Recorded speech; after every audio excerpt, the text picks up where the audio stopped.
Thanks, everyone. We're just getting our interpreters situated. In the meantime, you'll see the link and an agenda in the chat. We'll keep reposting it as more people join.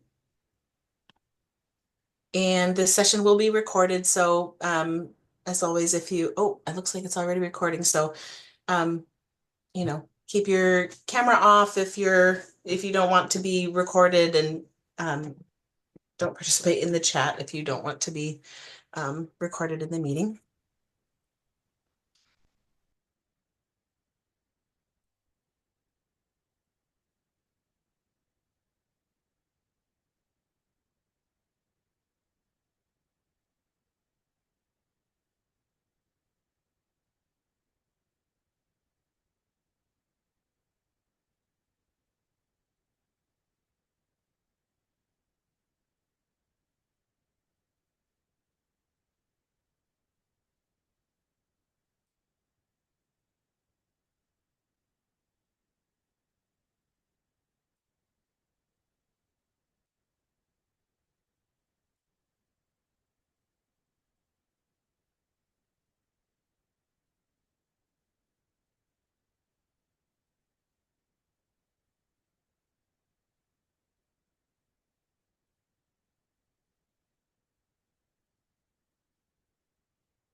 Okay, Mia, they are going to join at any second, so just Great. maybe another 30 seconds. Sorry again, folks.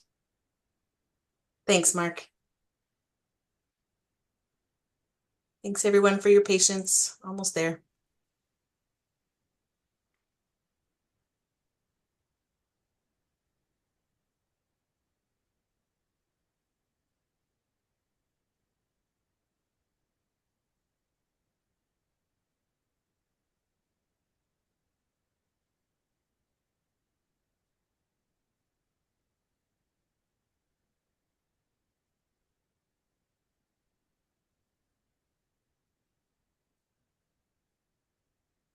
Thanks, Savannah. Always love to see another Navarro. Hey.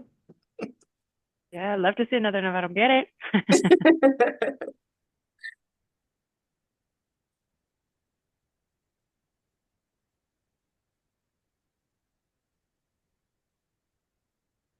All right. Um, and Mark, I'm hoping you can do what we need to do in terms of pinning interpreters. I'm not as familiar with that part.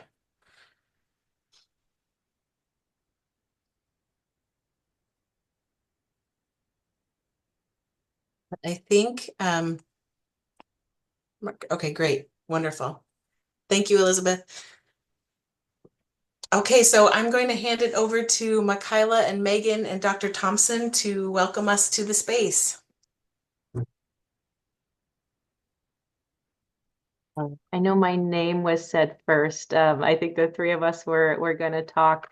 Megan, if you are okay with going first, we are thinking kind of setting the tone from the Office of Equity, and then Adrian and I could jump in and kind of talk through our North Star when it comes to kind of operationalizing in the HR specific lens. That works. That works for me. So good afternoon, everyone. Thank you for joining us. Really excited for this info session. Um, Big picture for Executive Order 2404. It is the culmination of hard work, creativity, courage, bravery, and commitment to systems change. So I'm Megan Matthews. I'm the director of Washington State's Office of Equity. My pronouns are she and her, and I will do my best to talk slowly.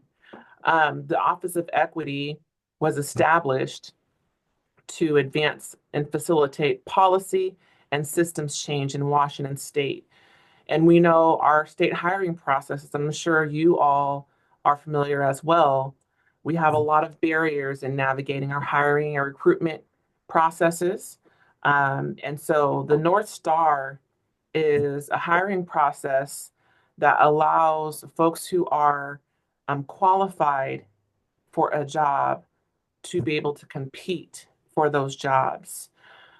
We want to ensure that we are getting as diverse a hiring panel as possible, that people are assessed in a fair way, and that Washington State is also able to serve every Washingtonian or every other state employee, depending on what your line of business is. Your customers may be other state employees, that we need to be able to serve people in Washington State as well. And so the North Star that I would say is this about increasing opportunities in state employment to state employment, providing more access to opportunities to compete, and also to make sure that as we serve and do our jobs, right, that we're able to meet the needs and serve every Washingtonian.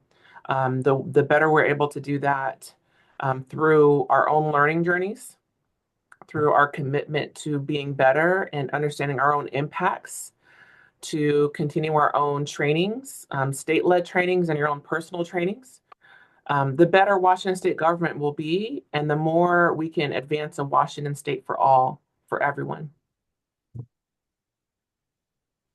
And I will hand it over to Michaela or Adrian or Dr. Thompson.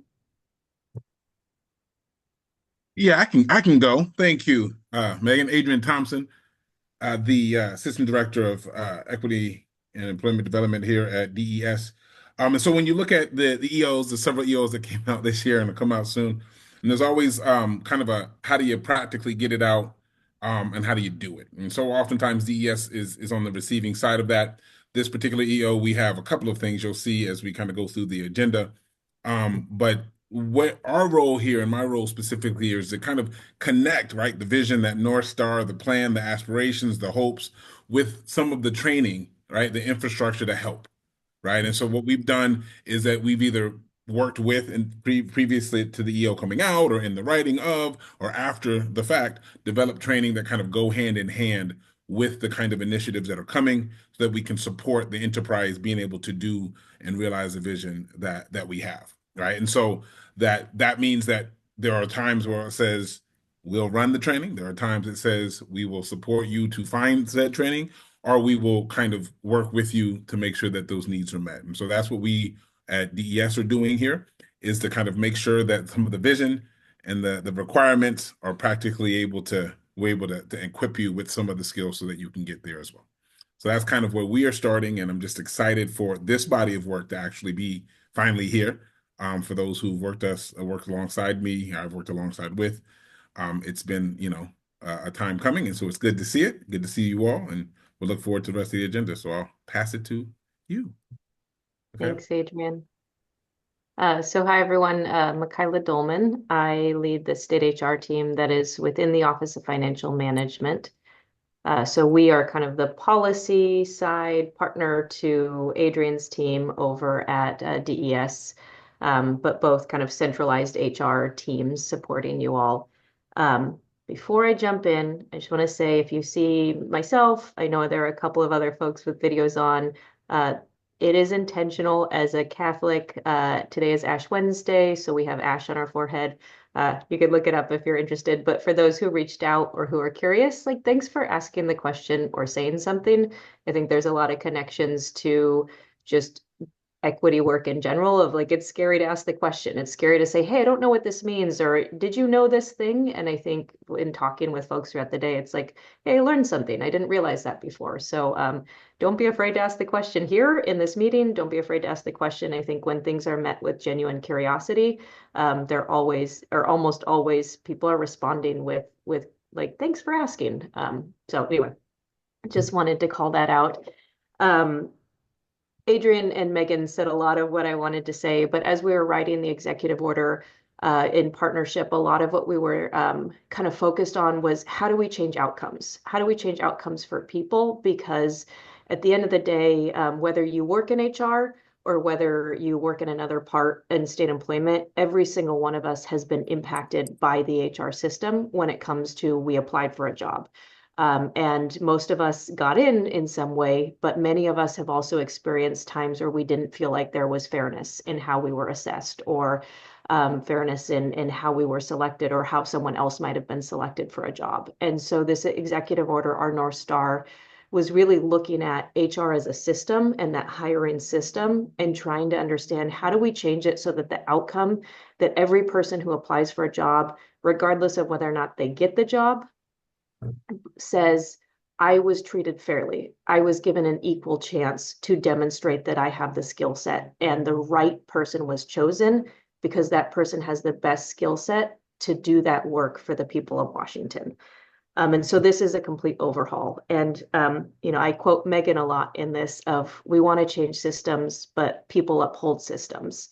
And so a lot of this work is asking us to change our processes, how we as individuals do our work, which I know is a lot of change for people who are in recruitment, for hiring managers. We're asking you to learn new things, to change your processes, which can mean it gets slower or it gets clunkier. And we're doing it for the sake of a better outcomes, more fairness in our hiring, but also better, like just a better recruitment process. This is rooted in kind of equity, and it's rooted in research that demonstrates that moving towards competency-based hiring is going to be more connected to the work that we can do for the people of Washington, that you'll get a more qualified candidate pool and the right people tied, not just do you have a degree, do you have 5 years of doing the experience, but the person who has the best skill set to do that job. And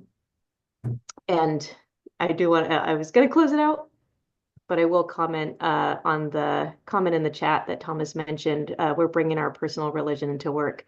I get it. It's not advocating for religion. I just know that there's a lot of questions similar if you saw someone wearing a hijab or you saw someone wearing a yarmulke. I think there's a difference between commenting on our personal identity and saying this is why I have this on my forehead, and then advocating for religion. So I definitely am not advocating for anyone to convert to a religion or on behalf of a religion. But I do want to call out because I am getting a lot of questions around why I have a marking on my head right now. And so I think there is a line, and I hopefully didn't cross it, but I do think that part of our work of making sure that people feel like they can bring their whole selves to work is people being able to talk about their own personal identity. So I will pass it over now. Thank you, Michaela. Hi, everyone. I'm Mia Navarro. I'm a deputy in state HR with Michaela and the rest of the state HR team. And I'm sort of helping to shepherd this meeting along today. I use she, her pronouns. And I'm going to move us now into the sort of general overview of the executive order and the deliverables that have been completed to date. And we're going to start with the competency-based hiring guidance with Jose Dominguez. Thanks, Mia. I'm going to share my screen real quick, and hopefully this will work. And if you can let me know that you can see the screen with a thumbs up or something. Yep, looks That'll good. work. Okay, awesome. My name is Jose Dominguez. I'm the Workforce Research and Policy Analyst with the Office of Financial Management, State HR. So this overview is scheduled for 30 minutes. And I want to be mindful of that and move this information along at a brisk pace so that others can share their parts. That said, there are some really good resources available, and I encourage you to make some time to go through them and refer back to them as well. So today I'm going to share a bird's eye view of skills-based or competency-based hiring. We'll begin with where it is in the executive order. So it is in Section 2, improving access to state employment. I won't read it to you, but in this section are the instructions, the recipe, or the blueprint for implementing skills-based hiring. First, I want to be clear about this concept because this has come up a few times during the process. So it's a big change in hiring and a national trend with more than half states in the US implementing skills-based hiring in one form or another. This does not mean lowering qualifications or standards, not to discount degrees, but just because an applicant or employee does not have a degree does not mean they are less qualified or not qualified for jobs that don't legally require one. So a degree doesn't make you a better qualified employee, manager, leader, or person.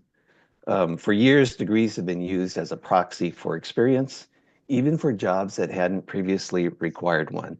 So for decades, this became a way of eliminating candidates when we had a robust labor market and large numbers of applicants for jobs.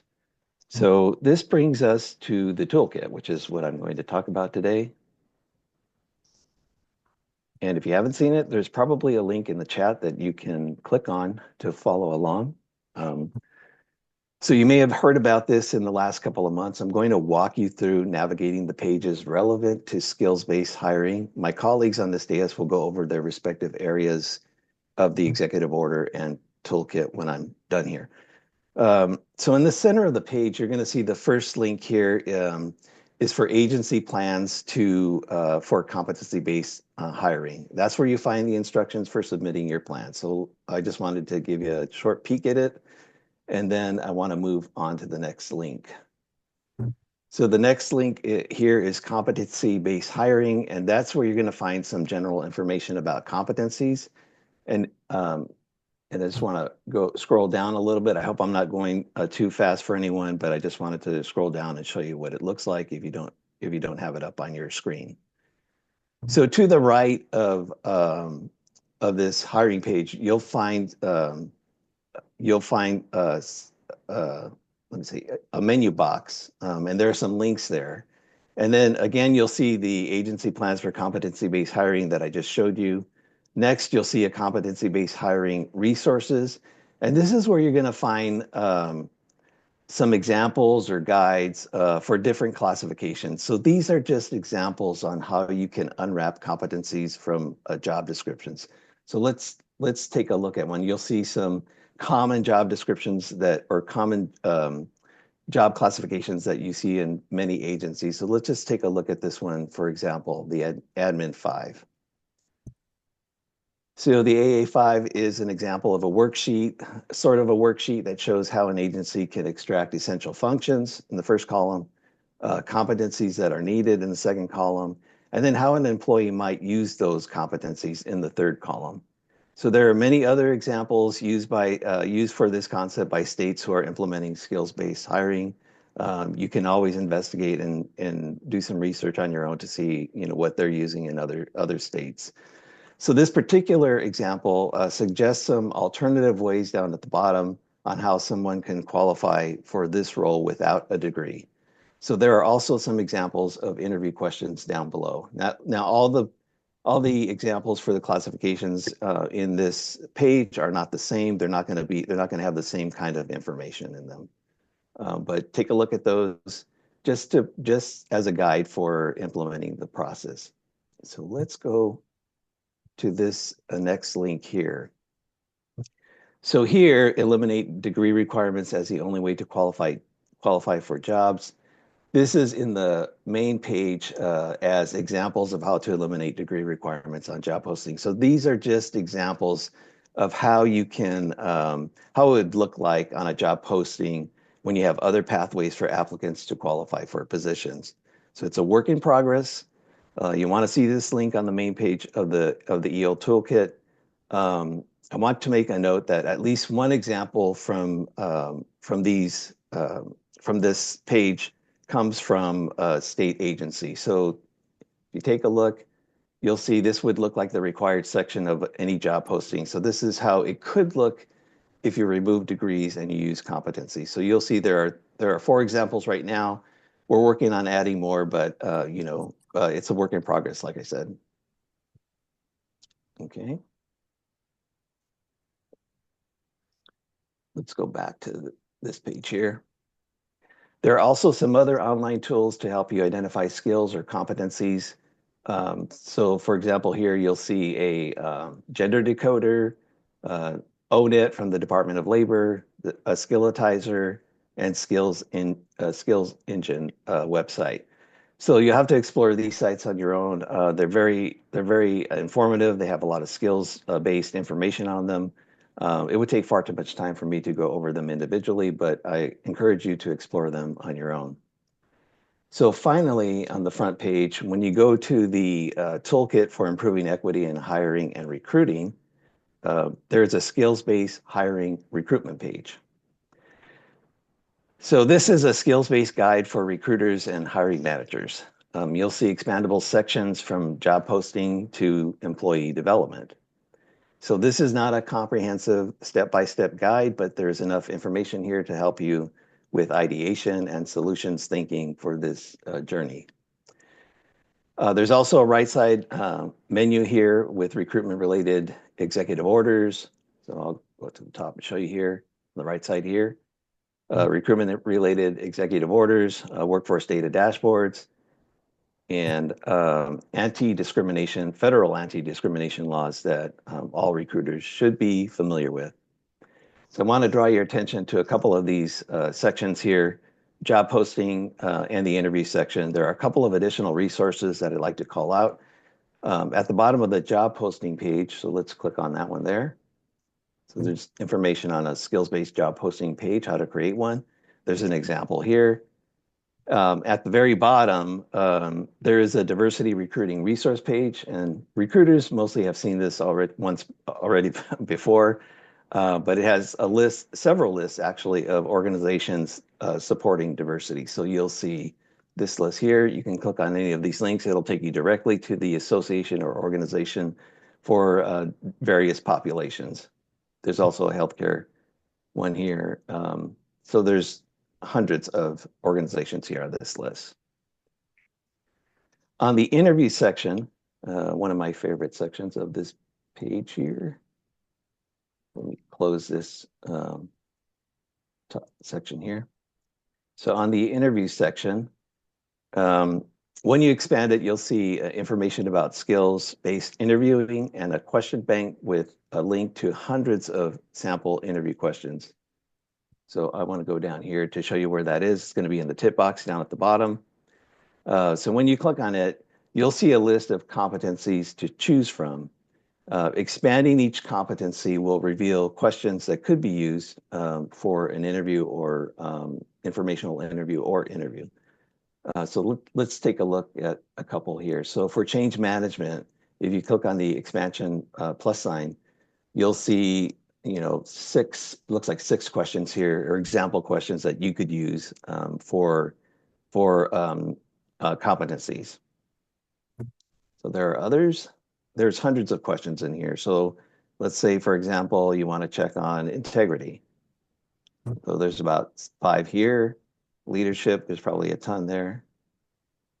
And these are all interview questions that you can look at or use for, you know, for creating interviews. And that concludes my portion of the agenda. I will hand it over now to Devaney Davis. Thank you, Jose.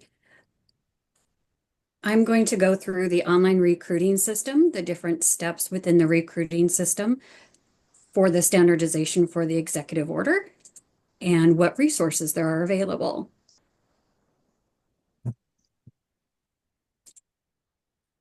All right. My pronouns are she, her. I work for the Department of Enterprise Services, and I'm your statewide recruiting system administrator. For the OLRS standard steps, there are 6 steps. We have the applied, which is automatically captured when your job seeker applies to your job or their application is manually entered by your Insight recruiter, which is typically your recruiter or your talent acquisition specialist. And then we have eligible, those are your applicants who meet the qualifications or competencies for your position. Referred, those are your candidates who have been referred as a certification to the hiring manager. Interviewed, those referred candidates that are moving forward to the interview stage. Offered, that candidate or candidates who have been extended that offer of a position, and then hired, those candidates or candidate who has accepted that offer. And the final step within the hire is the authorization of the hire that is done by your Insight user. Wanted to show a high-level overview of what that looks within the recruiting system. The first 3 steps are done within Insight. Again, that's your recruiter. They do the applied, eligible, referred. So on the top of my screen here, I have my evaluation steps, and that application received is that first step. So that's the applied. And then I added a couple other steps for me to be able to determine if my applicants meet my competencies. Those that do are going to be moved forward to my eligible list because they're eligible for the position. And this is when I use my agency policy for certification that was developed using the WACS or my collective bargaining agreement for certification to then certify as a referred list to my hiring managers those candidates. And that certification is that referral to the requisition. And the requisition is that request to fill a vacancy. So then once they've been referred, those candidates are now on that referred list within the online hiring center or the dashboard, depends on your role access. When that referral is done, we have steps that are automatically created for our hire workflow. We have that referred because, of course, that's where they're originally going to go. Then we have interview, one of our standard steps, offered, other standard step, hired, and then rejected. So your applicants who are selected to move forward are moved forward through these steps. The interview step, you're able to use a functionality of the system to do scheduling, even self-scheduling. An offer, you're able to enter in if the offer was accepted or declined.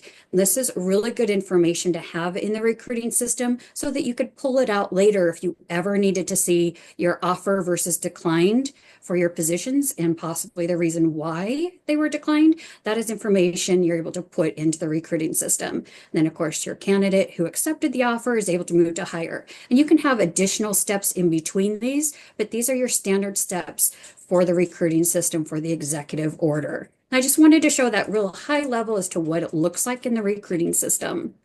What we've done for our resources to share out this standardization of the system is we have an online recruiting system guidance SharePoint site. In December, we published a news article on the landing page of the site that has a link to the executive order as well as the standard steps definition guide, which is like what I just showed a few slides ago, telling the different steps. We've also gone through and updated all of our LRS user guides and trainings to include call outs to those standard steps to really reiterate the use of those standard steps within the recruiting system. And then going back to what Jose was just demonstrating for us is the executive order toolkit that state HR has done on the OFM website is one of those links he was showing there is to the online recruiting system consistency guidelines page. And that has an overview of those required steps, a standardization checklist in a PDF document. Just if you're new to doing these steps, you want to make sure you're getting them done, print that off, have that on your desktop or wherever, check it off. And then just to make sure we're getting the word out, because we did a communication back in December to our system users, and I know we've been getting the communication out as much as we can to everybody, is on the online recruiting system dashboard for when folks log into the system. There is an announcement right there in the dashboard that is leading them back to that online recruiting system consistency guidelines page that State HR has published on their site. So really just trying to get that message out. If you have any questions about the recruiting system, please submit a request in the DES Support Center Zendesk portal. All right. Thank you very much. I'll stop sharing. And I will put in the chat a link to that toolkit site. And I'd like to pass it on to Joanne. Thank you. Thank you, Devaney. Let me go ahead and share my screen here.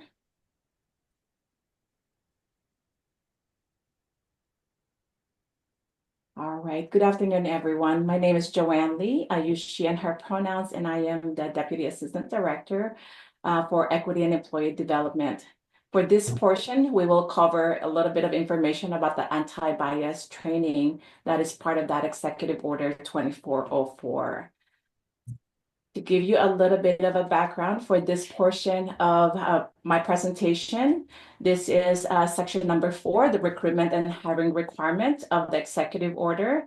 And I highlighted here on your right section here about the key points that we would like to share with you for this part. So beginning March 1st, 2025, every person participating in any part of that recruitment and hiring of new employees shall complete an anti-bias in hiring training.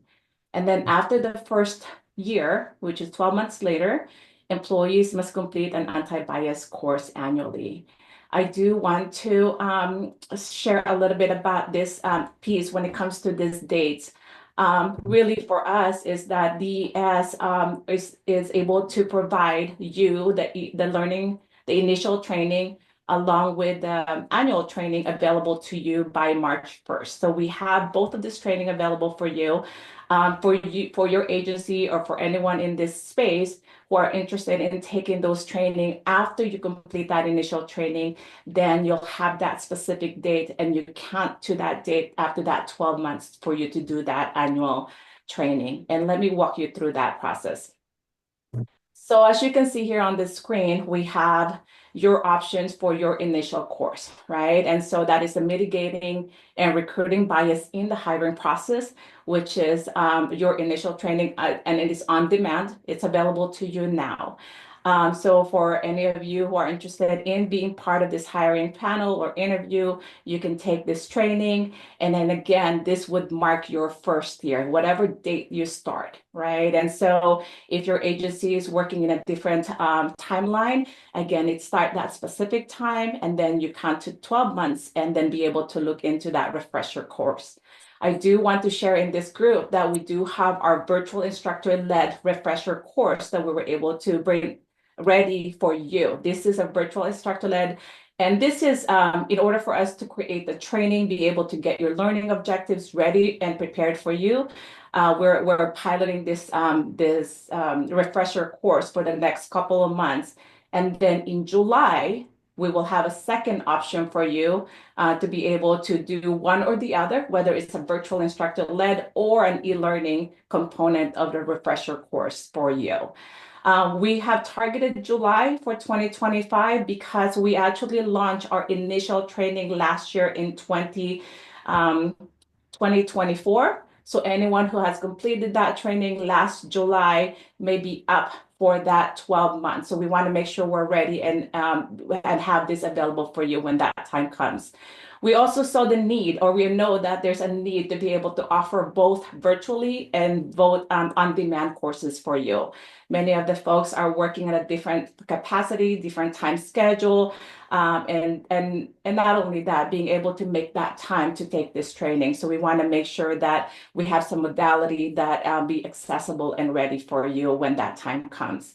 I do want to note the very last piece on this slide. Refresher course is not required until after 12 months from the time the initial course is completed. So whatever that may look like for you, for your agency, for the expectations for those folks who may be participating in the panel interview, we'll go into those specific dates. And we are in our learning center, we will be able to look at those that we can have a data pull, be able to identify the time that was taken, and then it should be in your history if you're using the Learning Center to be able to see when that time is coming up due for that annual refresher.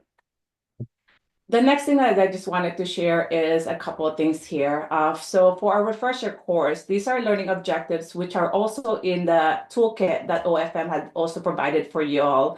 This is actually 1 out of 3 hiring process series. So there are actually 2 supplemental after you finish this refresher. That supplemental is a choice for you to take. It's not, it does not, it's basically just a continuation. And those 2 are actually, let me just share what they are. The recruitment and interviewing preparation and interview skills for panelists. So if we were to combine all those, you can have about 3 different courses throughout that first year that you can take advantage of. But again, the first one is the one that meets this EO. The second part of this, your refresher course, is these are the learning objectives also noted in the toolkit that is OFM provided for you as well. This is a combination of those three modules combined more specifically from the first one, the mitigating implicit bias, with hands-on activities, applications, and be able to really spend some time being able to really look into those biases from job descriptions or position descriptions to interview questioning to your rubrics that you may be using. So really spending some of those hands-on applications when you're looking at the virtual instructor-led. But then again, we will be offering that on-demand courses as well available for you in July. With that being said, I just wanted to go ahead and thank you for this opportunity to share with you about their anti-bias course. I'm going to hand it over to our next person here, and that would be Chelsea. Thanks, Joanne. And you do have a couple of questions in the chat. Sorry.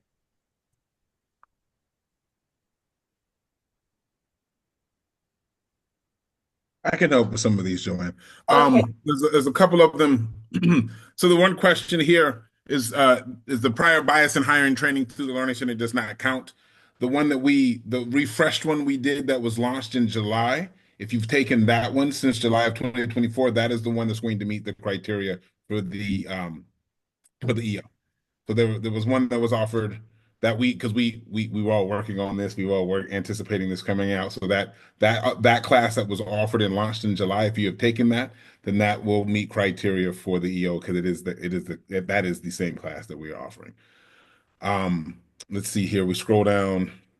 The one with the periodically having external partners participate in the hire process, particularly those from groups of directly impacted by the hire. There is a plan. We are working with DSHS to have them actually host it on their site, so folks who are their partners can go and have contact or access to that training through them. This is the sticking point is that is for external partners because of the way that we'll be hosting it. We won't be able to track and or give you credit if you're in our ecosystem, therefore through the Learning Management Center. Right. So you need to be able to. So that is directly for folks who are not state employees who do not have licenses to go in and get it through the normal channels. So we do have that space there. I think there was another one that I saw. Why is the one longer than the refresher? Primarily because we want to build, right? We want to build this process to the standard so that we can get you on the same level, right? So the 30-minute one that we want everybody to take advantage of to be able to enter into this process is the one that's going to give you that first step. As you progress, as we start moving through, and then you start taking the refreshers, we will be building those talents or the skills and the lessons that we're learning as you go on. So the idea was that, hey, can we start and center everybody on one particular training? And then as the time goes on, you all are doing the interviewing, you're using the toolkit, you're kind of just pulling into the system, then that's when we'll give you the last couple of pieces. And then annually it will grow. And as things change in those trainings, so will the content. Let's see.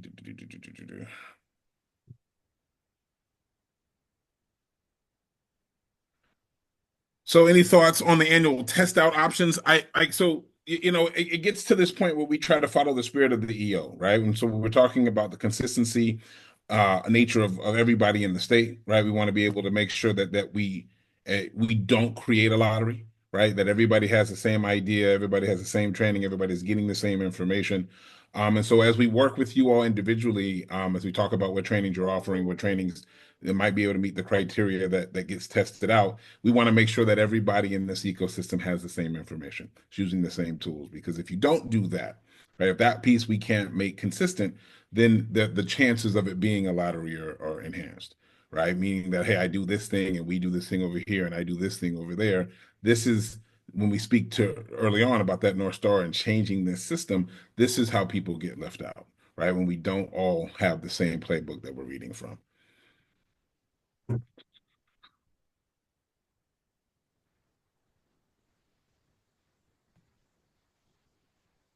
There's also a hand, Adrian. Yeah. Shoot. Yell at me. I'm looking at the chat. I can't say thank you. I know that. Go ahead and call it out. Hey, Adrian, it's Kristen Caffin over at HCA. I do have a question actually about the logistics of the Learning Center. So we have been assigning folks at HCA as supervisors. This is a required class for the hiring bias training. So it's been staggered. So folks have started, we've also started working with people who, when they are in interview panels, they have to attest that they've taken the training. So it's all staggered. Will there be something in the Learning Center that will, that we can do you have the reoccurring assignments for certain things, but since it's a different class or course, can that happen? And yeah, that's this is an annual requirement for all employees, correct? Or for all employees that deal with recruitments, correct? Deal with hiring, yes. I need to kind of maybe see if we can clarify. Like when you're talking about sign it so that you assign it, then it's annually, just so you don't have to go in on that date. The reassignment, is that what you're asking? So yeah, so right now we have quite a few folks that in our agency, probably over 200 supervisors alone that deal with recruitments, and then all of the folks on the hiring panel. So it's a large amount of folks. So to kind of track that is a big systematic process to do. And I'm just trying to mitigate as much errors. Yeah, I think Joanne has an answer for you. Oh, actually, I was gonna say that we can definitely check with Cindy and team regarding that, Kristen, and we can get back to you. I do want to be mindful of time, and I do want to give you all the answer I can find out from Cindy as well. And let's connect offline if that works for you, Kristen. Thank you.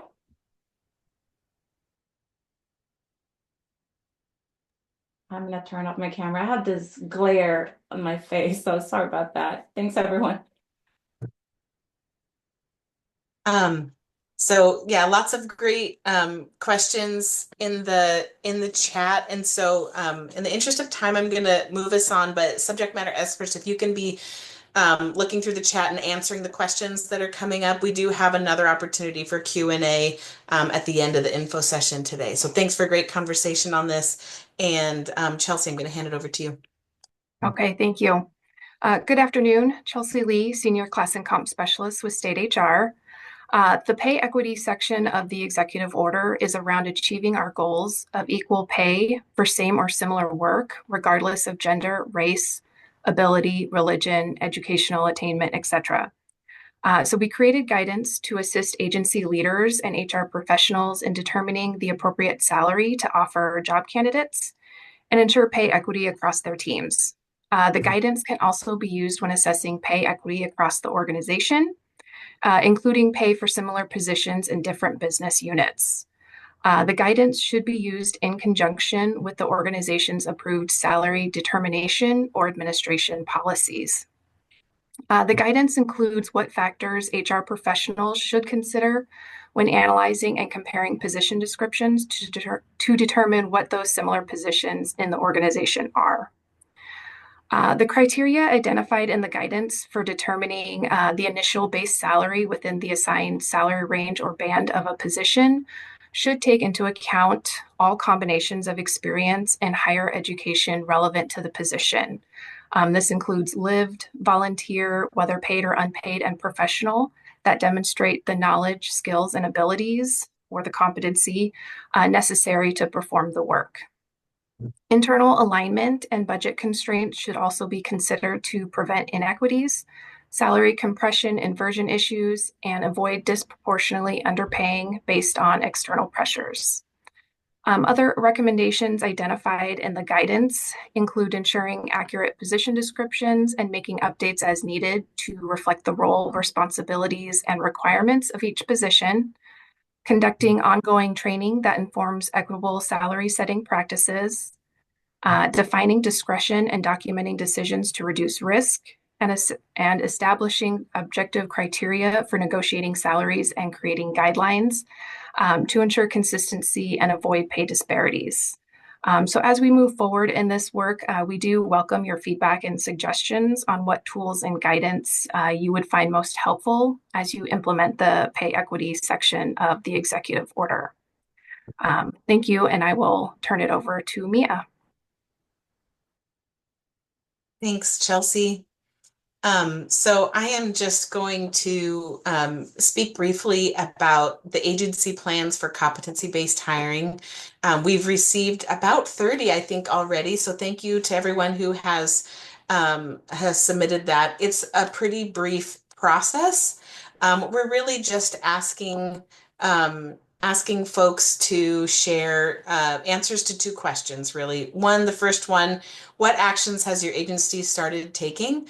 If the answer is none, that's perfectly reasonable, right? So, but if you have been doing some things and maybe you've been doing some things and didn't realize it was connected, right? So just an opportunity to think about that and share what you're working on, because it can, agencies can learn from each other. Y'all can learn from each other and share information that way.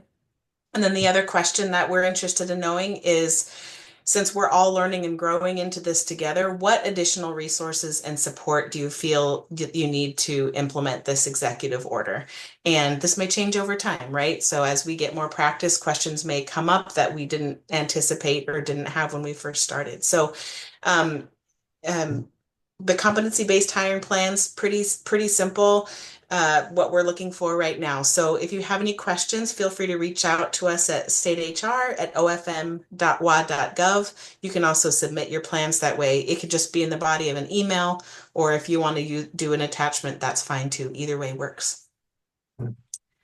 And that is all I have for that piece. And I am going to hand it over to Lenora Sneva, who has some great organizational change management resources for us. Hi everybody. So my name's Lenora Sneva. I work for the Office of Financial Management as a Director of Organization Strategy Performance.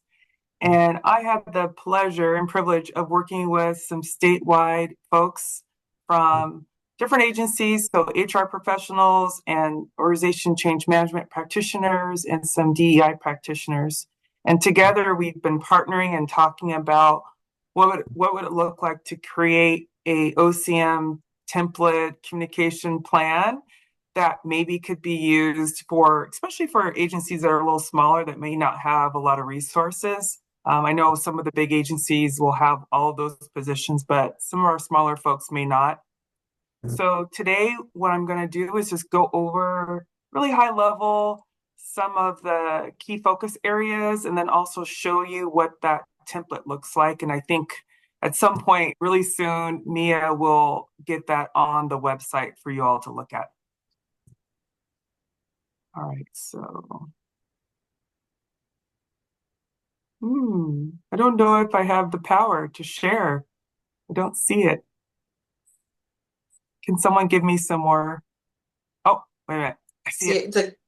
You see it? See it? The arrow. I got it. All right, so hopefully you can see my screen. So again, not yet. There's one more share button. I almost missed it too. Oh, I didn't do it, did I? Okay, hold on. I see that. It's different. Zoom changed it. I know, right? What's up? Okay, I think I got it now, right? Okay, yep, cool. See it. Okay, I'm gonna move. Oh, let's see. Oh, I'm gonna be looking over here. Sorry. So again, big thank you to all of the people that have been helping create this OCM plan. And you might be asking yourself, like, why do we need a plan? And so if you've never looked at one or created one before, I'm just going to give you, again, these are really high level ideas and suggestions and focus areas. But, this is a really big shift that we're making for people. And so when you have big change like this, it's really important that you take the time to plan out the change and plan out how you're going to talk about it, and consider who this is really impacting and how will they receive it, and how can you communicate it to them in many different ways so that they can be on board. This also helps, the plan will also hopefully help your hiring managers, your HR professionals, supervisors, etc. Candidates feel more supported and heard and understood. And then it also provides like a really clear direction to clearly stating what's important, and also creating space for collecting feedback.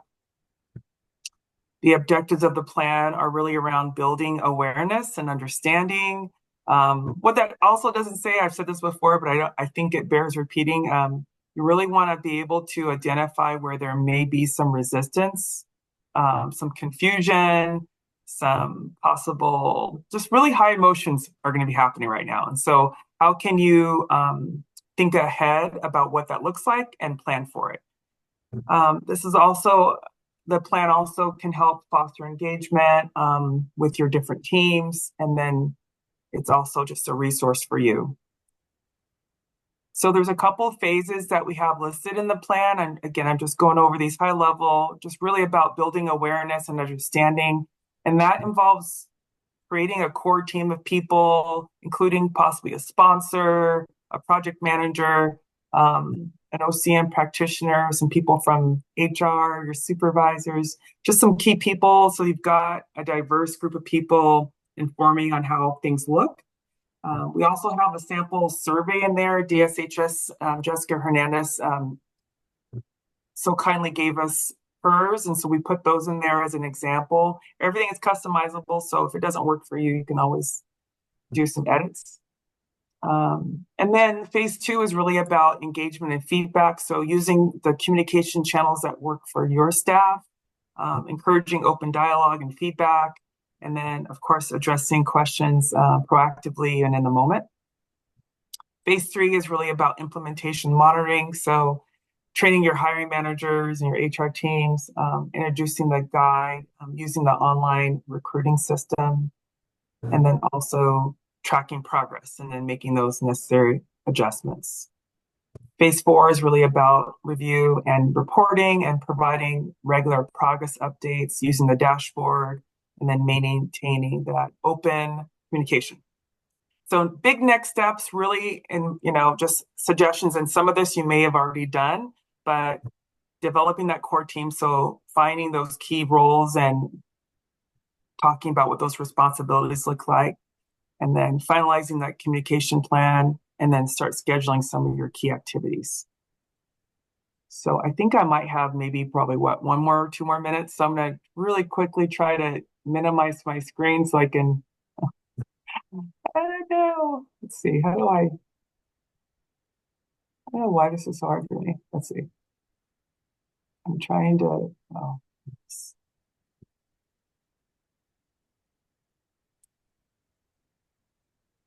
okay. All right. So this is what the template looks like. It's about 11 pages. And the first part is just overview, the objective. But scrolling down are some, again, just kind of what I was talking about, some really key next steps, things that you can do. If you click on some of these hyperlinks, they should go down to where you want to look at. Let's see if that's working. So again, I told you there's a survey that you can use. Surveys are really good. Highly recommend. If all these questions don't work, customize it, but try to get a good foundational understanding of where people are right now. So there's 2 surveys. There's a general one, and then there's one for hiring managers and HR people. I'm going to scroll back up to the top really quick and just show you a couple more things in the template. There's also a really great section on suggested messaging. So depending on what you're trying to talk about, there's some suggested ways that you can message those things in the objective of doing that. Apologize for the scrolling. There's suggested communication channels you could use. And then some phases and what you can be doing each phase. And I realize you may have already done some of this, so just kind of jump to where you need to. And I think the last part of this I wanted to show is one more thing. Yeah, roles and responsibilities. So again, just suggestions on here are the possible roles that you have at your own agency, and here are some things that they can be doing as a part of this whole plan. Thank you, everybody.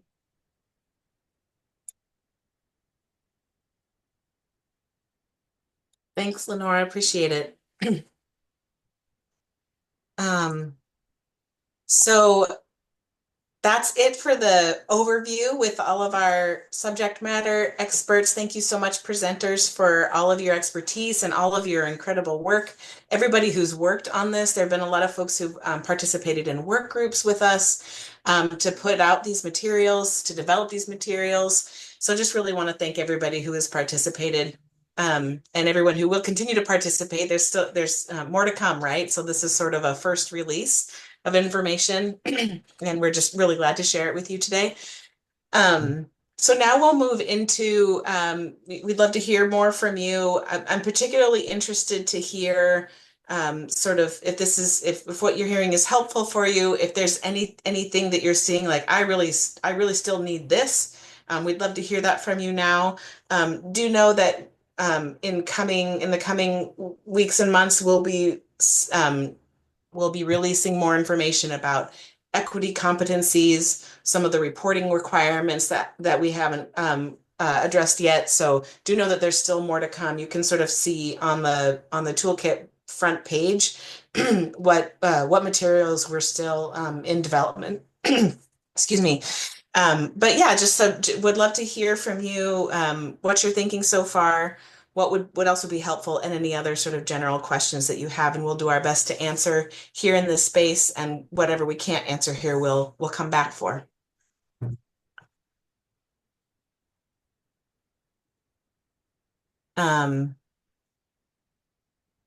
Yes, the messaging guidelines, they will be posted shortly. So we'll get them posted. And then at the end of this, we'll send out, we'll let you know that it's posted. So it's going to go on that toolkit website as well as this recording. So we'll be sure to get that out to you all.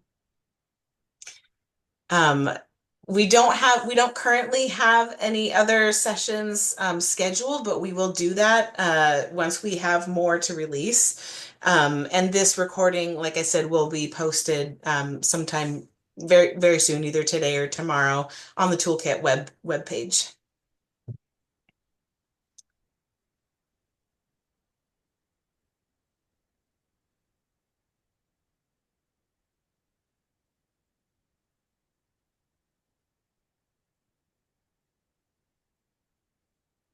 Daryl. Good afternoon. If I'm in a noisy place, let me know. Just sort of say something. Sounds all right to me. Oh, okay. Hey, I just wondered, I heard you say earlier that other states, are also moving in this direction of competency-based hiring. Do you have a sense of how can I say this? It feels like a paradigm shift for not just us inside the system, but a shift for potential applicants, just the public in general, about how they show up, what their resumes look like, et cetera, how they speak to competencies. Do you have a sense of what other states are doing to help the public understand the shift, particularly if we're trying to get a different or bigger or wider pool of people? How does the public then understand this paradigm shift, and also think about then how they apply to and speak to interview questions, all that kind of stuff? What's the campaign for the public, if any? Thank you. Michaela, are you raising your hand to jump in on that? Yeah, and Jose, I know, has done a lot of work on this too. So if you want to add anything, Jose, feel free to jump in, because I think it's a great question, Darrow. We originally joined in, there's a group called the National Governors Association, which is similar to, like, we have one for HR, there's one for budget, one for procurement, but they've been leading it on the policy side. I can't remember, I want to say 46 states, but almost all of the states have joined in some way to move towards skills-based or competency-based hiring. We've also been partnering, like the work that we did with the National Governors Association was in partnership with the Workforce Board, which is a state agency in Washington. Workforce Training and Education Board is also what it's known by, that is looking at trying to make this kind of parallel work with, and partnering actually with the WASAC, the Student Achievement Council, working with higher education institutions, working with private sector employers. I know that the Workforce Board has a plan to try and build in like credentialing, and that's what a lot of states are doing, to build in credentialing for skills. There's the big audacious goal of, can we build a national credentialing platform or system so that private sector, nonprofit, state government all does it the same. That is going to take years to try to move towards. So in the interim, there are also a lot of individual efforts and a lot of states working with the National Governors Association. They brought in a company called Opportunity at Work that is also helping kind of build out and connect. They call them STARS, or Skilled Through Alternative. I forget what the R stands for. Routes? Routes, yeah, routes. But just a lot of kind of, there's the big level vision of this idea of credentialing, and then a lot of kind of smaller efforts to move towards it. I can say, and I am bragging, that I think the toolkit that this team built is more comprehensive than what a lot of states are doing. I think there's a lot of kind of hoping as a as a strategy for just kind of general movement and change, and us trying to say, like, call out what you mentioned of like, this is asking candidates to talk differently. This is asking interviewers to assess differently. This is asking, how we think about salary and, how someone's salary grows, to think differently. So we're taking it very incrementally, but there is a larger vision that many states are moving towards. I don't know if that answers your question, or Jose, if you have anything else to add. No, Mikhail, I think you answered everything that you covered everything about how other states are doing it. There is a good map on this article that Sue had put the link to, Empowering Progress, Harnessing Skills-Based Strategies to Drive Public Sector Excellence. It's on the National Governors Association. When you click on this map, and I'll show it to you briefly. Let's see if this will work. You'll see a map in that article where if you click on any one of these states here, you'll see some references to what they're doing in their state for skills-based hiring. And so that said, I think we're still at the very beginning stages of this concept, and a lot of states are learning from each other. So they're, like as Michaela mentioned, they're partnering, and we're going to be part of a consortium to contribute our experience with this concept. And people are still learning how to do it, implementing it, sometimes very slowly, and sometimes flipping the switch like we did. And so there's a lot of conversation still going on, and we're still all learning. But it's a nationwide trend, and I think pretty soon we'll see, most states, we're over half states now, but I think we'll see most states switch over to the competency-based hiring.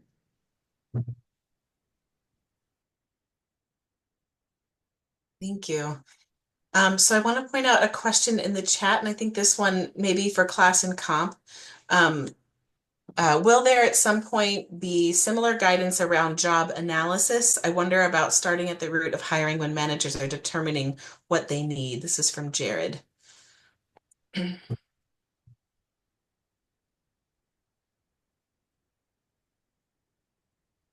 if we want to confer on that and get back to folks, we can do that too.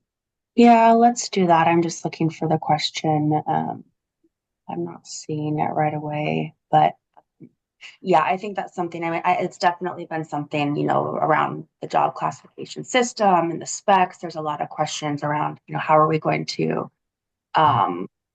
continue to change and adapt and ensure that the foundation is set up in a way that supports this as well. So I think that's something that we can definitely kind of talk through and provide a response back to this larger group. Great. Thank you, Marissa. I appreciate that. And then another question about credentials. What about, again, from Jared, what about credentials from outside the US? I've heard of people having challenges proving their abilities because the state doesn't recognize their education.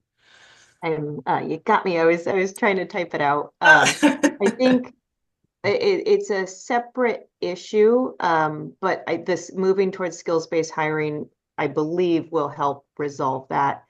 So some employers will only accept a degree that are granted in the US or go through a credentialing process where the person has to travel, get their degree, pay for it to be reviewed and certified and says, yes, this degree is equivalent to X in the US.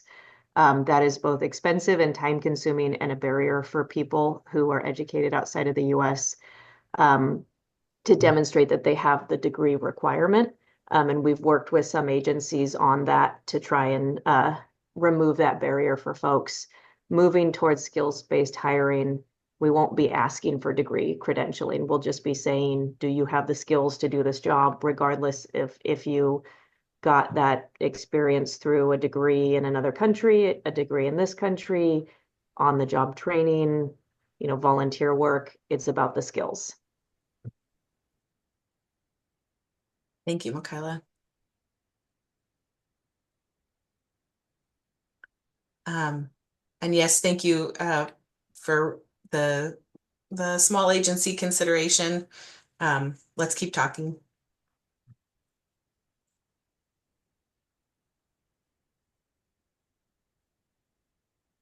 Other questions? I tried to keep up with the chat, but may have missed something. So if we missed something and you'd like to elevate it now, please feel free to come off mute or just re-enter your question.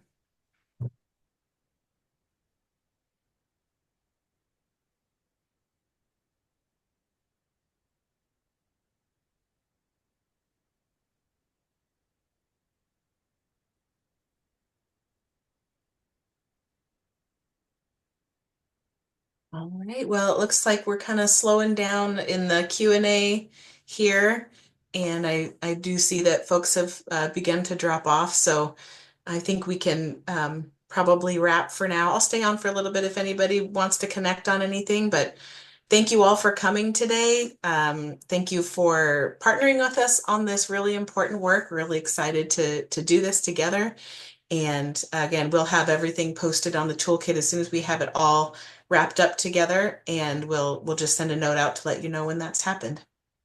Yes, the recording will be posted on the toolkit website. Thanks, everyone. And thank you, presenters.